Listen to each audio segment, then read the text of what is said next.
Հարգելի առաջնորդներ, կարևոր է, որ այսօրվա լայնամասշտաբ ձևաչափը աշխատում է եւ շնորհակալ եմ Հայաստանի վարչապետ պարոն Փաշինյանին հյուրընկալության եւ լավ կազմակերպման համար եւ իհարկե պետք է սրանից սկսեմ, որովհետեւ սա շատ կարևոր է։ Մենք մաղթում ենք Հայաստանին եւ Ադրբեջանին բացառապես խաղաղություն, որը իհարկե կայուն կլինի, համապարփակ կլինի, տևական կլինի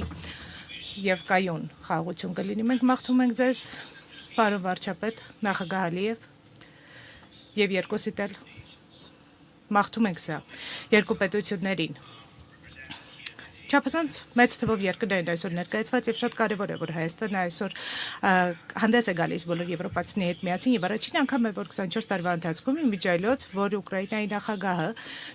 այց է կատարում եւ սա իսկապես նշանակալի փաստ է, սա ցույց է տալիս մեր միասնականության մասշտաբը, նրանց ովքեր արժևորում են կյանքը։ Եվ ես համաձայն եմ Անտոնիոյի հետ իսկապես շատ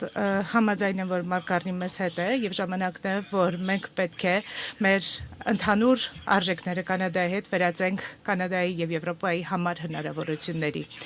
Հարգելի բարեկամներ, մարտահրավերները հստակ են եւ ակնհայտ է, մենք բոլորս տեսնում ենք, որ Իրանում պատերազմը շարունակում է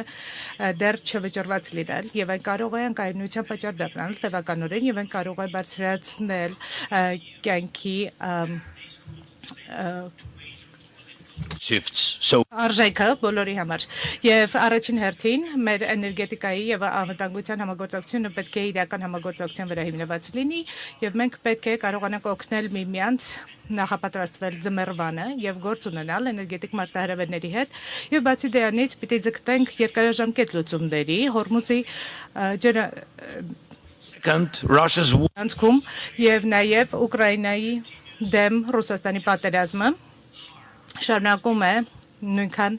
կատաղի լինել, որքան նախկինում։ Եվ այս ամառը լինելու է այն պահը, երբ Պուտինը պիտի որոշի, թե ինչ պիտի անի այնուհետ, այն պիտի ընդլայնի պատերազմը, թե պիտի անցում կատարի դիվանագիտության, եւ մենք պիտի մղենք նրան դեպի դիվանագիտություն։ Ռուսաստանը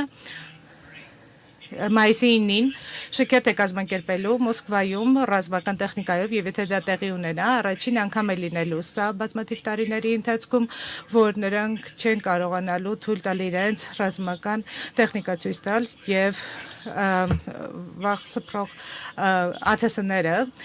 բզալու են Կարմիր հրապարակի վրա եւ սա ցույց է տալիս, որ նրանք ուժեղ չեն եւ մենք պետք է շարունակենք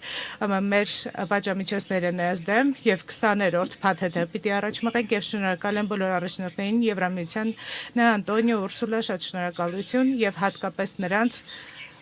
հատկապես այն պատժամիջոցները, որոնք միտված են ռուսական նավթին, ռազմարտունաբերությանը եւ ռուսական բանկերին։ Մենք պետք է շարունակենք այս ճնշումը, մենք պետք է մղենք Ռուսաստանին դեպի դիվանագիտություն եւ կխնդրեմ, որ սրա կարևորությունը բոլորս ընդգծենք եւ շնորհակալություն բոլոր նրանց, ովքեր պայքարում են Ռուսաստանի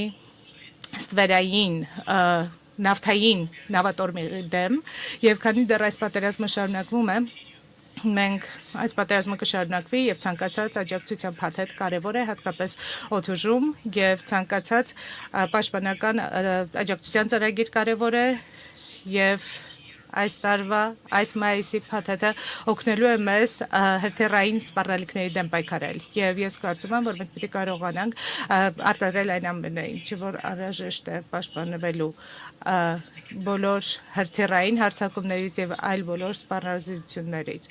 մենք առաջարկում ենք մեր նպաստը Եվրոպայի պաշտպանությանը մեր ԱԹՍ-ների համաձայնագրերը, որովհետև նրանք միավորում են երկրներին եւ նրանք ուժեղացնում են պետություններին, ԱԹՍ-ների եւ այլ հավանական հարձակումների դեմ եւ օդում, ծովում եւ ցամաքում։ Եվ սա իհարկե մեր ընդհանուր աշխատանքն է, ընդհանուր պաշտպանությունն է, ընդհանուր ռազմարտունաբերությունն է, եկեք առաջ շարժվենք այս ուղղությամբ։ Եվ եւս մի բան, մենք պետք է կենտրոնանանք նրա վրա, թե ինչ ենք անելու, եթե Ռուսաստանը ավարտը չդնի այս պատերազմի։